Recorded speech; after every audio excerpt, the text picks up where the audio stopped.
كما باركت على إبراهيم وعلى آل إبراهيم إنك حميد مجيد. نحمده ونصلي على رسوله الكريم. أما بعد، فأعوذ بالله من الشيطان الرجيم. بسم الله الرحمن الرحيم. وما خلقت الجن والإنس إلا ليعبدون. صدق الله العظيم. وقال رسول الله صلى الله عليه وسلم: من يرد الله به خيرا يفقهه في الدين، أو كما قال عليه الصلاة والسلام.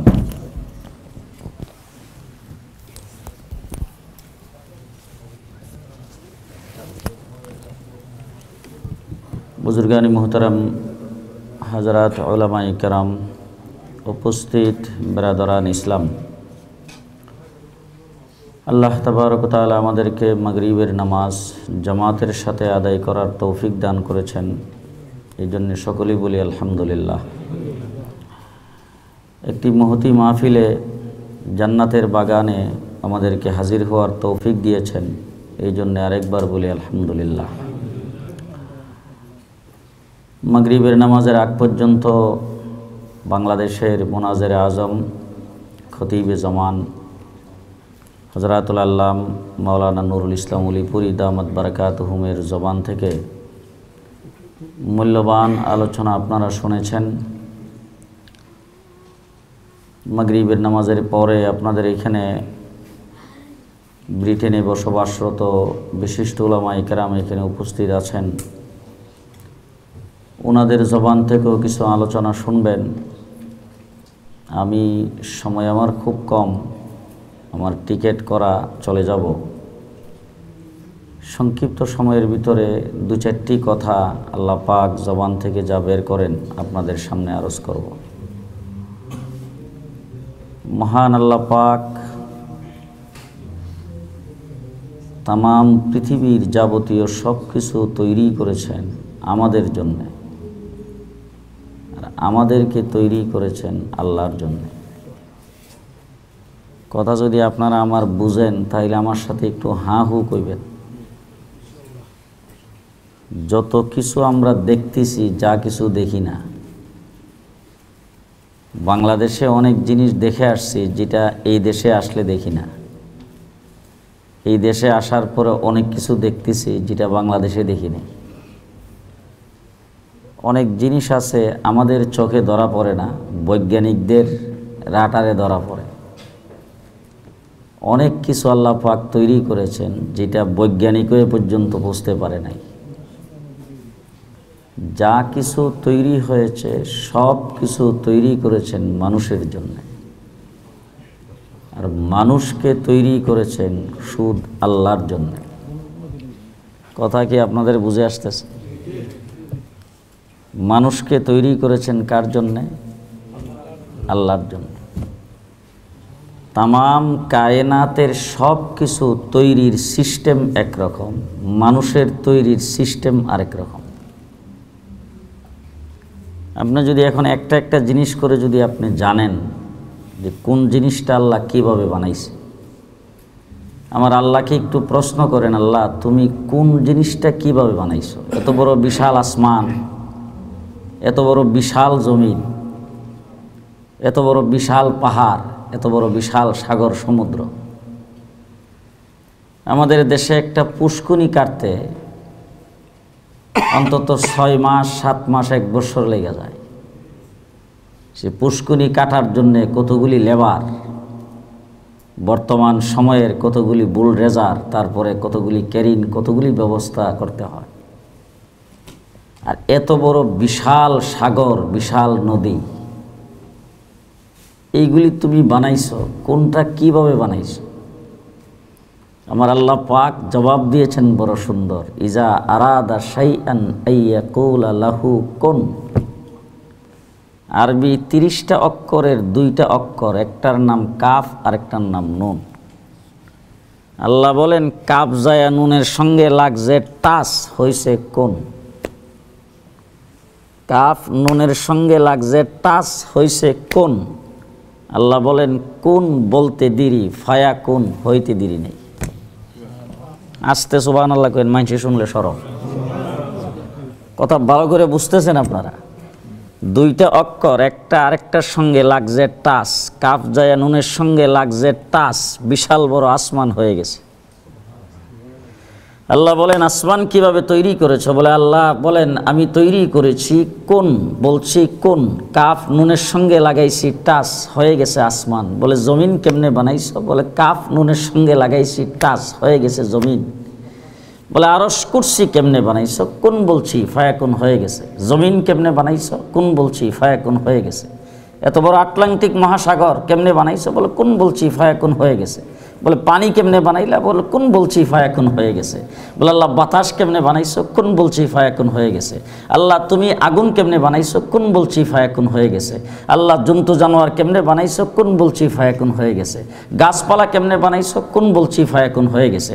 বিশাল বড় বড় পাহাড়, সেই পাহাড়গুলি কেমনে বানাইছো? বলে কোন বলছি ফায়াকুন, হয়ে গেছে। চন্দ্র সূর্য কেমনে বানাইছো? কোন বলছি ফায়াকুন, হয়ে গেছে। তারকারাজি কেমনে বানাইছো? কোন বলছি ফায়াকুন, হয়ে গেছে। জান্নাত জাহান্নাম কেমনে বানাইছো? কোন বলছি ফায়াকুন, হয়ে গেছে। ও আল্লাহ তুমি হুর গিলমান কেমনে বানাইছো? কোন বলছি ফায়াকুন, হয়ে গেছে। ফিরিস্তা কিভাবে বানাইছো? কোন বলছি ফায়াকুন, হয়ে গেছে। জিন্নাত কিভাবে বানাইছো? কোন বলছি ফায়াকুন, হয়ে গেছে। এবার আল্লাহকে জিজ্ঞেস করেন আল্লাহ আমরা যে মানুষ, আমাদেরকে কেমনে বানাইছো? আমার আল্লাহ বলেন সেই জায়গায় কোন নাই, খালাকতাহু ফায়া বিয়াদি। আল্লাহ বলেন আমি আমার হাতের দ্বারা তৈরি করেছি। মানুষকে আল্লাহ পাক হাতের দ্বারা বানাইছে, সব কিছু বানাইছে কোন বলার দ্বারা। মানুষের সিস্টেম যখন আসছে, তৈরি করার পালা যখন আসছে, আল্লাহ বলেন খালাকতাহু বিয়াদাই, আমি আমার হাতের দ্বারাই মানুষগুলিকে বানাইছি। অত্যন্ত মায়া করে আল্লাহ পাক বানাইছেন মানুষকে আশরাফুল মাখলুকাত হিসাবে, সৃষ্টির সেরা জাতি মানুষ। মানুষকে আল্লাহ পাক সবচাইতে বড় সম্মানিত করেছেন, সবচাইতে বড় ইজ্জত দিয়েছেন। तमाम पृथिवीर যত ইজ্জতওয়ালা দেখেন, যত সম্মান দেখেন, আমার আল্লাহ বলেন ওয়ালাকাদ কাররামনা বানি আদম, সবচাইতে বেশি সম্মানিত করে আমি বনি আদমকে তৈরি করেছি। সুন্দর আপনি দেখেন, অনেক সুন্দর। সুন্দর দেখার জন্য মানুষ কত জায়গায় যায়, কত কিছু করে। আল্লাহ বলেন লাকাদ খালাকনাল ইনসানা ফি আহসানি তাকবীম, যত সুন্দর পৃথিবীতে তোমাদের নজরে আসে, সমস্ত সুন্দরের বাদশা আমি আল্লাহ পাক মানুষকে বানাইছি। সব কিছুর বাদশা বানাইছেন মানুষকে, সব কিছুর চাইতে সুন্দর মানুষকে বানাইছেন, সব কিছুর থেকে ইজ্জত আর সম্মান মানুষকে দিয়েছেন, সব কিছুর থেকে দামি আল্লাহ পাক মানুষকে বানাইছেন। কিন্তু সেই মানুষ আবার সবচাইতে বেশি কম দামি। দাম মানুষের বেশি, আবার দাম কম। সবচাইতে বেশি কম, সবচাইতে নিকৃষ্ট মানুষ, সবচাইতে দামিও মানুষ। মানুষকে আল্লাহ পাক সৃষ্টির সেরা জাতি বানিয়েছেন, বুদ্ধি জ্ঞান মানুষকে দিয়েছেন, রাজত্ব মানুষকে দিয়েছেন। আল্লাহ তাবারক ওয়া তাআলা সবকিছু দিয়া তোমাকে তৈরি করেছেন। তৈরি করার পরে তুমি যদি আল্লাহর নাফরমানি করো, তাহলে তোমার অবস্থা কি? লাহুম কুলুবুল লা ইয়াফকাহুনা বিহা, তোমাকে আমি ব্রেন দিয়েছি, অন্তর দিয়েছি, কলব দিয়েছি, বুঝার জন্য তুমি দুনিয়ার সব কিছু বুঝো। ক্ষমতায় কেমনে থাকতে পারবা সেটা খুব ভালো করে বুঝো। ক্ষমতার থেকে কাউকে কিভাবে নামাইতে হবে সেটা খুব ভালো করে বুঝো। আরেক দলকে ক্ষমতায় কিভাবে যাইতে দেওয়া না যাবে সেটা খুব ভালো করে বুঝো। দুনিয়ার লাভ লোকসান তুমি পাই পাই করে হিসাব করে বুঝো। তোমার রাটারে, তোমার ব্রেইনে সব কিছু ধরা পড়ে, কিন্তু আমি আল্লাহ যে তোমাকে সৃষ্টি করেছি সেটা ধরা পড়ে না। লাহুম কুলুবুল লা ইয়াফকাহুনা বিহা ওয়া লাহুম আযানুল লা ইয়াসমাউনা বিহা, তোমাকে কান দিয়েছি, সেই কান দিয়া তো তুমি সব কিছু শুনতেছ, শোনা মাত্রই বুঝো। আস্তে করে কেউ কথা বললে ঠুটের লড়াটা দেখলেই বুঝে ফেলাও, বাহ কি সুন্দর। কিন্তু আমি আল্লাহ যে তোমাকে সৃষ্টি করেছি, আমার বাণী তোমার কানে শ্রবণ করে না, আমার কথা তোমার কর্ণকহরে ঢুকে না। ওয়ালাহুম আ'য়ুনুল লা ইউবসিরুনা বিহা, তোমাকে চোখ দিয়ে সে দেখার জন্য তুমি চোখ দিয়ে সব কিছু দুনিয়ার দেখতেছো, আমি আল্লাহ পাকের কুদরত দেখো নাই। আমার আল্লাহ বলেন উলাইকা কাল আনআম, তুমি আর চতুষ্পদ জন্তুর মধ্যে কোনো পার্থক্য নাই। চতুষ্পদ জন্তু যেমন দুনিয়ার কিছু বোঝে না, তুমি আর চতুষ্পদ জন্তুর মধ্যে কোনো পার্থক্য নাই। এরপরে আল্লাহ পাক বলেন চৌপায়া জন্তু জানোয়ার যা কিছু বানিয়েছেন আল্লাহ পাক, এইগুলি জাহান্নামে যাবে। জি, হাসরের ময়দানে হিসাব দেওয়া লাগবে। হিসাবও নাই, জান্নাত জাহান্নাম নাই, তারা হাসরের ময়দানে মিশে যাবে, তাদের জন্য আযাব নাই। আর তোমাকে আশরাফুল মাখলুকাত বানাইছি, তোমার জন্য জাহান্নাম আছে। আমার নাফরমানি করে যদি তুমি জাহান্নামী হও, আমার আল্লাহ বলেন বালহুম আদাল, তুমি চতুষ্পদ জন্তুর চাইতে বেশি নিকৃষ্ট। এই জন্য আল্লাহ পাক সবকিছু ইজ্জত সম্মান যাবতীয় সবকিছু দিয়ে আল্লাহ পাক আমাদেরকে তৈরি করেছেন আল্লাহর জন্যে। আর তাম জাহানের সবকিছু তৈরি করেছেন আল্লাহ পাক মানুষের জন্য। এই জন্য আমার বন্ধুগণ, হযরত মাওলানা নুরুল ইসলাম উলিপুরি সাহেব দামাত বারাকাতুহুম আপনাদের সামনে যে কথাগুলি বলেছিলেন, হযরত ওমর ইবনে খাত্তাব রাদিয়াল্লাহু তাআলা আনহুর কাছে একজন ব্যক্তি গেছেন তার ছেলেরে নিয়া, যাইয়া বলতেছেন ওমর ইবনে খাত্তাব আদারা জাহানের বাদশাহ, ওনার কাছে যাই বিচার দিচ্ছেন। বাপ ছেলে সম্পর্কে বিচার দেয়, ছেলে সম্পর্কে বলতেছেন এই ছেলে আমার কথা মুঠেও শুনে না, যেইভাবে মনে চাই সেইভাবে চলে, আমার কথার কোনো মূল্য দেয় না, আমার কথা শুনে না। হযরত ওমর ইবনুল খাত্তাবের কাছে বিচার। হযরত ওমর ইবনুল খাত্তাব বাবার কথা শুই না, বাস বেত টান্দা হাতে নিছে, চাবক হাতে নিছে তাকে দূররা মারার জন্য। ওই ছেলে ডাক দিয়া বলতেছেন আমিরুল মুমিনিন খলিফাতুল মুসলিমিন, আমার বাবার কথা শুনে আমাকে আপনি দূররা মারবেন, ঠিক আছে, আপনার বিচার আমি শিরোধার্য মাথা পেতে নিব, তবে আমারও কি কিছু বলার আছে। ওমর ইবনুল খাত্তাব বলে কি বলবা বলো দেখি। ওমর ইবনুল খাত্তাবকে ওই ছেলে বলতেছে, আচ্ছা আমিরুল মুমিনিন খলিফাতুল মুসলিমিন, আপনি বলেন তো, আমি বাবার কথা আমার শুনতে হবে, তিনি আমার বাবা, এটা আমার বাবার হক, আমি ছেলে হিসাবে ছেলের কি বাবার উপর কোনো হক আছে? আমিরুল মুমিনিন বলেন হ্যাঁ আছে। তাহলে আমি সর্বপ্রথম থেকে হক বলতে চাই, আমার বাবাকে একটু জিজ্ঞেস করে দেখেন, আমার বাবা যে আমার মাকে বিয়ে করেছেন, বিয়ে করার সময় চিন্তা ভাবনা করে বিয়ে করা দরকার ছিল, একজন পরহেজগার আবেদা জাহেদা একজন নারীকে বিয়ে করা দরকার ছিল, সুন্নত তরিকায় বিয়ে করা দরকার ছিল। যেই পেটের মধ্যে আমি জন্মগ্রহণ করব, আমাকে বাবাকে জিজ্ঞেস করেন সর্বপ্রথম তিনি সেই কাজটা করেছেন কিনা। করছে লাভ ম্যারেজ,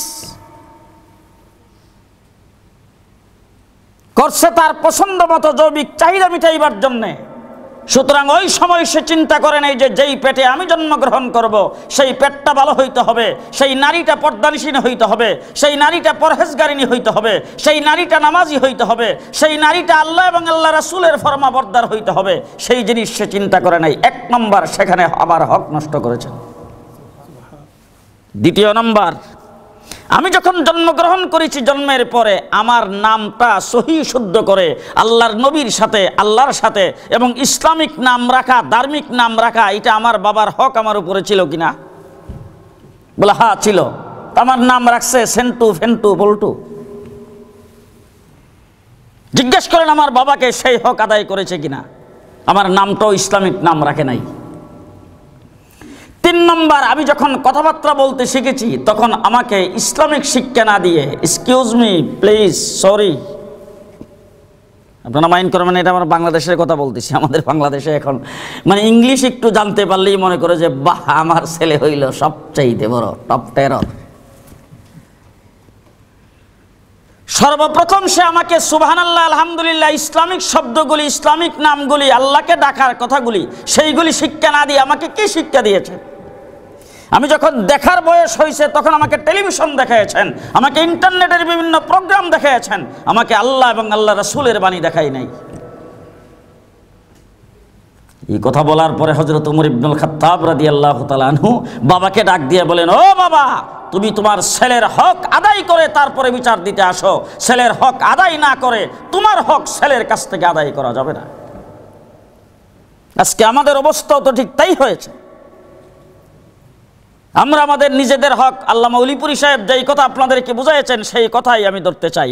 আমরা আমাদের হক আদায় করি নাই ছেলে সন্তানের উপরে, আমরা তার থেকে কি করে হক আদায় করব? এই জন্য আমার বন্ধুগণ, দ্বিতীয় নম্বর কথা এবং শেষ কথা আমি আপনাদের সামনে যেটা বলতে চাই, কত বছর বয়স মাদ্রাসার? দোলগ্রাম মাদ্রাসার বয়স ৭৫ বছর। 1947-এ এই দেশ আমাদের এই ভারতবর্ষ স্বাধীন হয়েছে। 47-এ স্বাধীন হয়ে থাকলে আজকে কত? জি 2017। তাহলে 47 থেকে হিসাব করে আসেন 2017 পর্যন্ত কত বছর হলো? তাই আমার মনে হয় যে ওই দেশ, আপনাদের এই দোলগ্রাম মাদ্রাসা যখন পাকিস্তান স্বাধীন হয়, যখন আমাদের ভারতবর্ষ স্বাধীন হয়, ওই স্বাধীনের আগেই মাদ্রাসা প্রতিষ্ঠা হয়েছে। হ্যাঁ, তাইলে এই ভারতবর্ষ যখন স্বাধীন ছিল না, তখন এই দেশে মাদ্রাসা হয়েছে। মাদ্রাসা প্রতিষ্ঠা করেছেন আমাদের পূর্বপুরুষেরা। তারা কিভাবে সেই মাদ্রাসা প্রতিষ্ঠা করে আমাদের কাছে আমানত রেখে গেছে। পৃথিবীর মানচিত্রে দুইটা দেশ ইতিহাস সাক্ষ্য দিয়েছে, একটা হলো আপনাদের ইউরোপের স্পেন, পর্তুগাল, আর একটা হলো আমাদের ভারতবর্ষ। আপনারা যেই দেশে বসবাস করেন সেই ইংরেজ আমাদের এই ভারতবর্ষ শাসন করেছে 1500 বৎসর। আর সেই আমাদের ভারতবর্ষ যখন দখল করে, তখন সেই স্পেন ও ইসলামিক শাসন ছিল, মুসলমানদের শাসন ছিল, সেটাও দখল করেছে। কিন্তু ইতিহাস সাক্ষী, ইংরেজ দখল করে স্পেন থেকে ইসলাম, কোরআন, আজান, মসজিদ, নামাজ এবং মাদ্রাসা, মুসলমানদের যাবতীয় সবকিছু বিদায় করে দিয়েছেন। কিন্তু আমাদের ভারতবর্ষ ইংরেজ দখল করে একদিনের জন্য কোরআনকে বিদায় করতে পারে নাই, আজানকে বিদায় করতে পারে নাই। তার কারণটা আমাদের ভালো করে বুঝতে হবে, তারপরে দোলগ্রাম মাদ্রাসা বুঝে আসবে কেন পারে নাই আর এখানে পারলো কেন। একই শক্তি, একই রাষ্ট্র, একই সরকার, এই জায়গায় পারছে, ওখানে কেন পারে নাই? এই জায়গায় পারছে, তার কারণ হলো এই জায়গায় হযরত মাওলানা শামসুল হক সাহেবের মতো এরকম কোনো ব্যক্তি ছিল না, সবাই ছিল বুজদিল। আজকে সেই ব্রিটেনের মধ্যে এসে দোলগ্রাম মাদ্রাসা নিয়ে এত চিন্তা ভাবনা, আজকে সেই ব্রিটেনের মধ্যে এসে রাত্র দিন 24 ঘন্টা মুসলমানদের সন্তান কিভাবে লেখাপড়া করবে, সেইগুলি যারা দেখতেছেন, তাদের গুড়া কোথায়? তাদের পূর্বপুরুষেরা আমাদের ভারতবর্ষে ছিলেন, স্পেনে ছিলেন না। সবাই হাত পা গুঠায়া যখন দখল করে ফেলেছেন, তখন সবাই বুজদিল হয়ে গেছে। কেউ স্লোগান দেওয়ার নাই, নারায়ে তাকবীর বলার কেউ নাই, আল্লাহু আকবার বলার কেউ নাই, বুক টান করে দাঁড়াইবার কেউ নাই। তখন সেখানে তাদেরকে ধোঁকা দেওয়া হয়েছে, ধোঁকা দিয়ে সমস্ত মুসলমানকে সেখানে হত্যা করা হয়েছে, সবকিছু মুসলমানদের শেষ করা হয়েছে, মুসলমানদেরকে ধর্মান্তর করা হয়েছে। কিন্তু আমার দেশে যখন বলা হয়েছে মোল্লারদর মসজিদ পর্যন্ত তোমরা মসজিদে থাকো, আমার শাহ আব্দুল আজিজ মুহাদ্দিস দেহলভী রাহমাতুল্লাহি আলাইহি দিল্লির জামি মসজিদের মিম্বরে উঠে খুনকার দিয়ে বলেছেন, আজান দিলে মসজিদে নামাজ পড়ার জন্য প্রবেশ করব, জামাতের সাথে নামাজ আদায় করব, বাকি সময় তোমাদেরকে এই দেশ থেকে তাড়াইবার জন্য যুদ্ধ করব।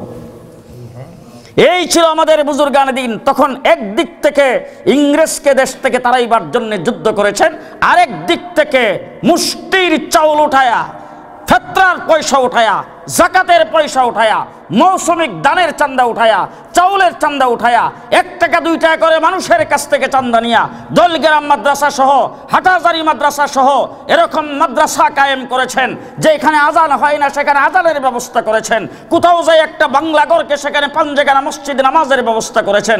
কোথাও যায় এক পরিবারের 5 ভাই, তাদের 5 ভাইকে নিয়ে নামাজের ব্যবস্থা করেছেন। তাদের সন্তানাদিকে কোরআন শিক্ষা দেওয়ার ব্যবস্থা করেছেন মুষ্টির চাউল উঠায়া।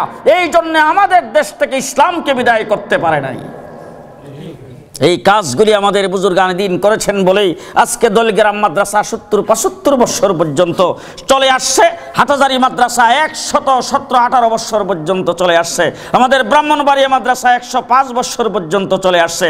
আপনাদের সিলেটের কোনায় কোনায় মাদ্রাসা আছে, সেই মাদ্রাসাগুলি তালাশ করলে দেখা যাবে এক একটার বয়স 100 বছর, এক একটার বয়স 100 বছর, এরকমভাবে মাদ্রাসাগুলি চলে আসছে। আজকে সেই মুষ্টির চাউলের মেহনতের কারণে ঢাকা শহরে আজকের থেকে প্রায় 90-95 বছর আগে ঢাকা শহর বাংলার রাজধানী, সেখানে একটা মাদ্রাসাও ছিল না।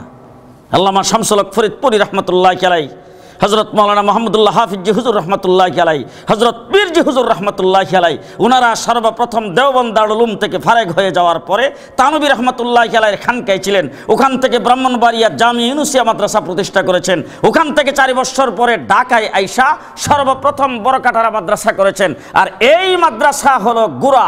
তারপরে বর্তমানে ঢাকা সিটির ভিতরে 350 দাওরে হাদিস পর্যন্ত মাদ্রাসা, 350 দাওরে হাদিস পর্যন্ত মাদ্রাসা, এবং বর্তমানে 50,000-এর উপরে শুধু ঢাকার মাদ্রাসাগুলিতে তালিবে ইলম। এইভাবে মাদ্রাসা দিন দিন বাড়তেছে। এইগুলি কোনো ফান্ড নাই, কোনো সরকারি কোনো বাজেট নাই, বড় অঙ্কের কোনো কিছু নাই। কোটি কোটি টাকা খরচ হচ্ছে মানুষের 1 টাকা 2 টাকা 10 টাকা চাঁদার মাধ্যমে। আপনাদের এখানে যেই সিস্টেমে চাঁদা করার ব্যবস্থা, যেমন বদরি ফান্ড, তারপরে যেমন আজীবন সদস্য, এই সমস্ত সদস্যের মাধ্যমে গোটা বাংলাদেশের বর্তমানে নুরানি মক্তব থেকে শুরু করে 80,000-এর উপরে মাদ্রাসা চলতেছে। আমার বন্ধুগণ, সেই মাদ্রাসাগুলি মুসলমানরা করতেছেন। হযরত মাওলানা উলিপুরি সাহেব আপনাদের সামনে বলেছেন, ওনার কথার সূত্র ধরে আমি বলতে চাই, ফরজ নামাজ আপনি পড়েন নাই, আপনাকে নফল দিয়া কবার দেওয়া হবে। উনি সেই কথা বলেছেন তো, আপনাদেরকে সুন্দরভাবে বুঝাইছেন।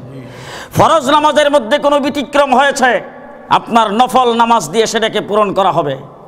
আরেকটা কথা ওনার কথার সাথে আমি অ্যাড করতে চাই, আপনি দোলগ্রাম মাদ্রাসার সাথে নামটা সেখানে লেখা আছেন। আমার আগে একজন ব্যক্তি বলেছিলেন এখানে দাঁড়ায়া, একটা ছেলে হাফেজে কোরআন হবে, আপনারা হেফজখানায় মাদ্রাসায় যে একটু বসবেন, বৈশা দেখবেন যে সেখানে কিভাবে পড়ানো হয়।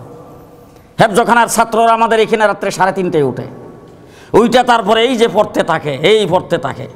আমার রুম একদম হেফজখানার পাশে। অনেক সময় হাফিজ সাহেবকে আস্তে করে বলে, হাফিজ সাহেব একটু ছেলেদেরকে বলেন না একটু আস্তে পড়তে।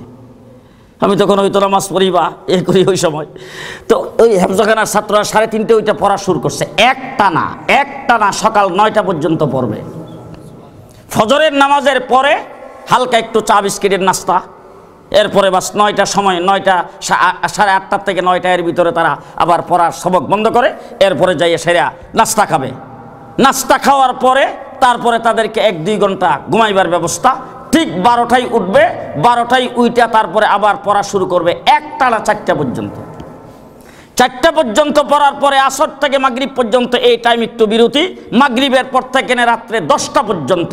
এইভাবে যে ছেলেরা হেফজখানার মধ্যে পড়ে, আমি রাত্রে ওয়াজ করে আসি, রাত্রে 2টা-3টার সময় অনেক সময় মাদ্রাসার ভিতরে ঢুকি, হেফজখানার ভিতর দিয়ে আমি যাই। যাওয়ার সময় দেখি ছোট ছোট বাচ্চারা যে শুয়ে আছেন, কাপড় ঠিক নাই, কোন দিকে চলে গেছেন ঠিক নাই, কিন্তু ঘুমের ভিতরে একটা সূরা ইয়াসিন পড়তেছে, একটা সূরা ওয়াকিয়া পড়তেছে। ঘুমের ভিতরে ছেলেরা পড়তেছে। এরকম প্রত্যেক দিন 2-3টা ছাত্র এরকম দেখি ঘুমায় আছেন, ঘুমের মধ্যে স্বপ্নে কোরআন শরীফ তেলাওয়াত করে। এইভাবে স্বপ্নের মাধ্যমে পর্যন্ত তেলাওয়াত করে, কারণ 24 ঘন্টা তাদের শুধু এই কাজ। এই 24 ঘন্টা তেলাওয়াত করলো, হাজার বার কোরআন শরীফের এক একটা আয়াত, এক একটা শব্দকে তারা মুখস্থ করার জন্য পড়লো। এই হাজার বার যে পড়েছেন, এক অক্ষরে যদি সে 10টা নেকি লাভ করে থাকেন, আপনি আজীবন সদস্য হবেন। খোদার কসম করে উলামায়ে কেরামকে সাক্ষী রেখে বলে গেলাম, আপনার আমল নামায় সম পরিমাণে সওয়াব আল্লাহ পাক লিখে দিবেন, সম পরিমাণে সওয়াব। সেই হাজার বার একটা ছেলে পড়ে কোরআন খতম করে তারপরে কোরআন শরীফ হেফজ করেছেন, আপনি যখন হাসরের ময়দানে উঠবেন, আপনার আমল নামায় দেখবেন তার সম পরিমাণে সওয়াব। সেই সম পরিমাণে সওয়াব আপনার আমল নামায় আসবে। আমার বন্ধুগণ, এইভাবে মাদ্রাসার ছাত্ররা 1-2 না, দোলগ্রাম মাদ্রাসা 75 বছরে হাফেজ হয়েছে কয়জন? হিসাব করে দেখেন আপনি, কয়জন আলেম হয়েছে? হযরত মাওলানা হাফেজ শামসুল হক সাহেব সেই দোলগ্রাম মাদ্রাসার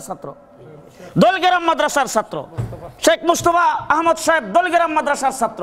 এই যে বড় বড় উলামায়ে কেরাম, আজকে হযরত মাওলানা শামসুল হক সাহেব, হযরত মাওলানা মুস্তফা আহমদ সাহেব, ওনারা আইসা এখানে ব্রিটেনের মধ্যে দিনের যত খেদমত করতেছে, দোলগ্রাম মাদ্রাসার সাথে যারা জড়িত ছিলেন তাদের আমল নামায় সম পরিমাণে সওয়াব পৌঁছতেছে। এটাকেই বলা হয় সদকায়ে জারিয়া। কথা কি বুঝে আসছে? এটাকে বলা হয় সদকায়ে জারিয়া। আমাদের বাংলাদেশে দেখছি বিশাল বড় বড় সাইনবোর্ড, বিশাল বড় বড় ফেস্টুন, ব্যানারের মধ্যে লেখা পিস ডিপোজিট। আমাদের কাছে অনেক সময় এসে অনেকে মাসলা জিজ্ঞেস করে, হুজুর ইমুক ব্যাংকের থেকে একটা অ্যাডভার্টাইজ দেখলাম, ইমুক জায়গার থেকে একটা অ্যাডভার্টাইজ দেখলাম, পিস ডিপোজিট মাল্টিপারপাস। এখানে কি লেখা? মাসে 500 টাকা করে জমা রাখবেন, বছর হবে কত? 6,000। 3 বছর দিবেন, 3 বছরে হবে 18,000। 18,000 টাকা জমা দিবেন, একসাথে আপনি 50,000 টাকা উঠাই নেবেন। কোনটার মধ্যে আরো বেশি, ওইটা ফিক্সড ডিপোজিট। আর আপনি এই দলগ্রাম মাদ্রাসায় আপনি বৎসরে দিবেন 150 পাউন্ড। 150 পাউন্ড দিবেন বৎসরে। 1 বৎসরে 150 পাউন্ড কোনো ব্যাপার না।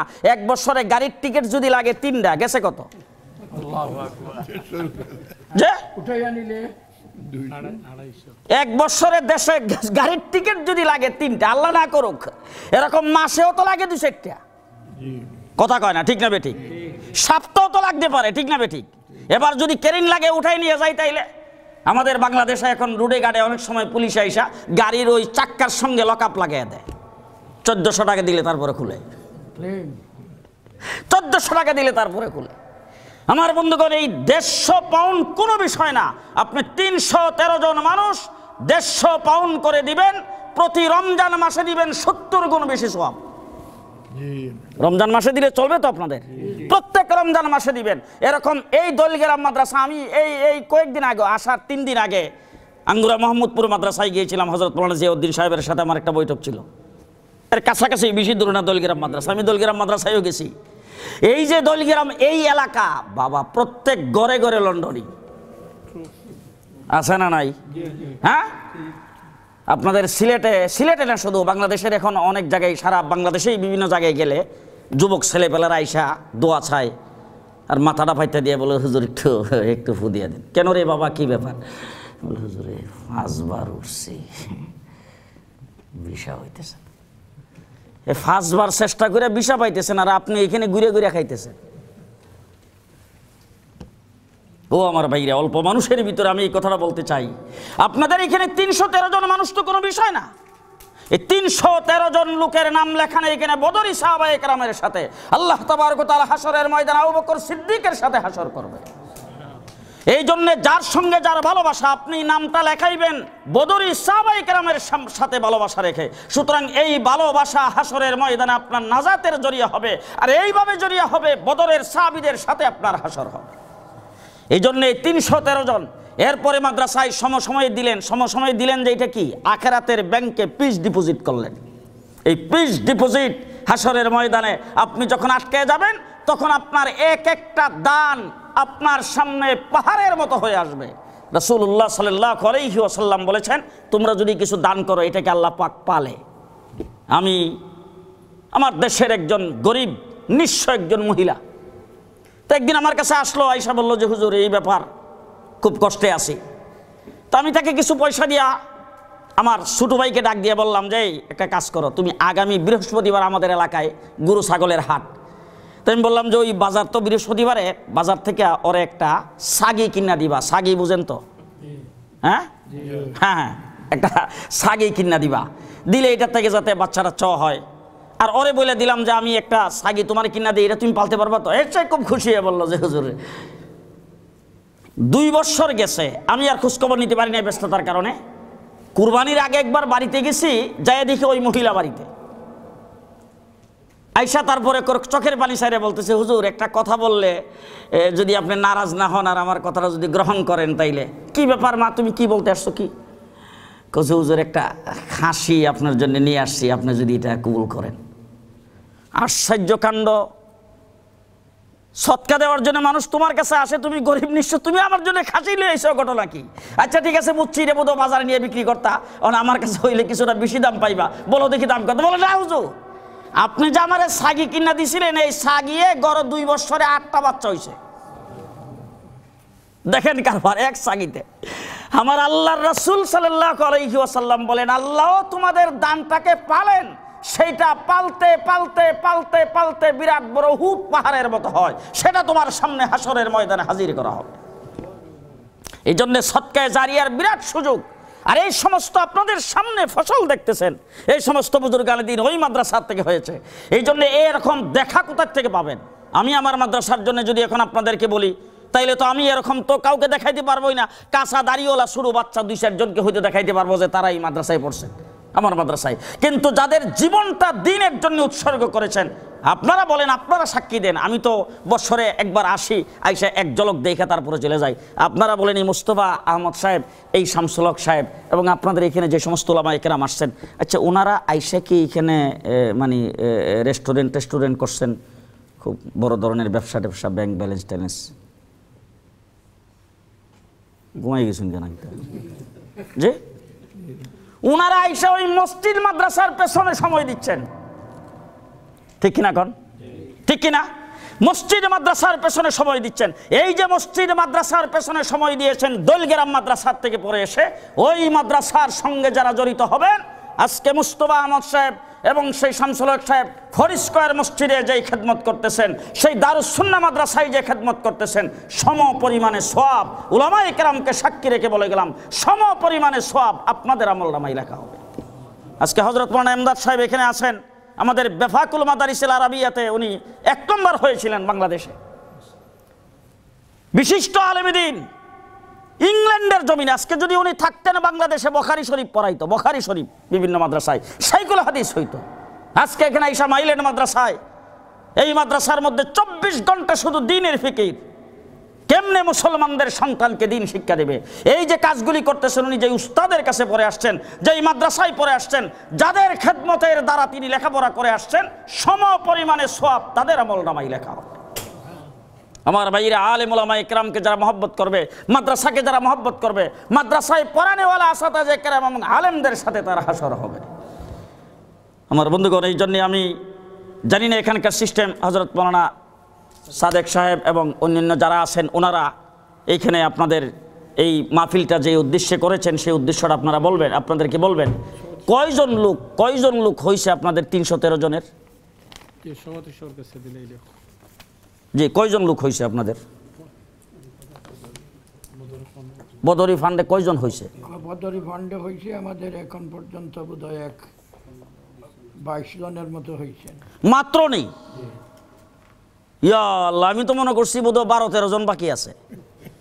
মাত্র 22 জন হয়েছে। আচ্ছা, 22 জন হয়ে থাকলে তাইলে বোধহয় 22 জন যারা হয়েছে তারা তো এখানে আসছেই মনে হয়, অন্য শহরে আছে। তাইলে এইখানে যে মানুষগুলি আসছে তো 22 জন থেকে তো বেশি। এর ভিতরে আপনারা এখানে যারা আছেন মাত্র 150।